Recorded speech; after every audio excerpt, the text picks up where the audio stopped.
আব্দুল কালাম 2007 সালের একটি ভারতীয় বাংলা রাজনৈতিক অ্যাকশন চলচ্চিত্র যা পরিচালনা করেছে হরনাথ চক্রবর্তী। ছবিটির গল্প লিখেছেন প্রয়াত লেখক অঞ্জন চৌধুরী এবং অতিরিক্ত স্ক্রিপ্ট লিখেছে এন.কে. সলিল। ছবিটি প্রযোজনা করেছে পীযূষ সাহা এবং এই ছবির গল্পটি মূলত রাজনৈতিক দুর্নীতি এবং জমি দখলকে কেন্দ্র করে তৈরি হয়েছে।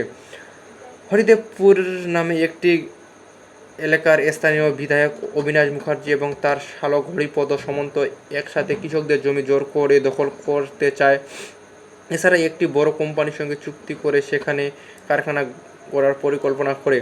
এই অন্যায়ের বিরুদ্ধে দাঁড়ায় স্থানীয় আরেক নেতা সত্যব্রত রায়, যিনি কৃষকদের পক্ষ নিয়ে আন্দোলন শুরু করে। ফলে এলাকার রাজনৈতিক উত্তেজনা আরও সংঘর্ষ শুরু হয়। ঠিক এই সময়ে হঠাৎ করে এক রহস্যময় মানুষ তুফান গ্রামে আসে। সে নিজেকে একজন সাধারণ মানুষ হিসেবে পরিচয় দিলেও আসলে একজন সিবিআই অফিসার ছিলেন তিনি। আর এই উদ্দেশ্যে এই দুর্নীতি এবং জমির দখলের ষড়যন্ত্র বন্ধ করে এবং এটি সত্য উদ্ঘাটন করে।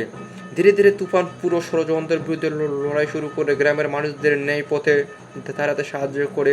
একই সাথে গল্পে তার প্রেমের সম্পর্ক গড়ে ওঠে গৌরী নামে এক মেয়ে সঙ্গে, যাতে অভিনয় করেছে রচনা ব্যানার্জি। শেষ পর্যন্ত তুফানের নেতৃত্বে দুর্নীতিবাজ রাজনৈতিক নেতাদের পরিকল্পনা ভেস্তে যায় এবং কৃষকরা তাদের জমি রক্ষা করতে সক্ষম হয়।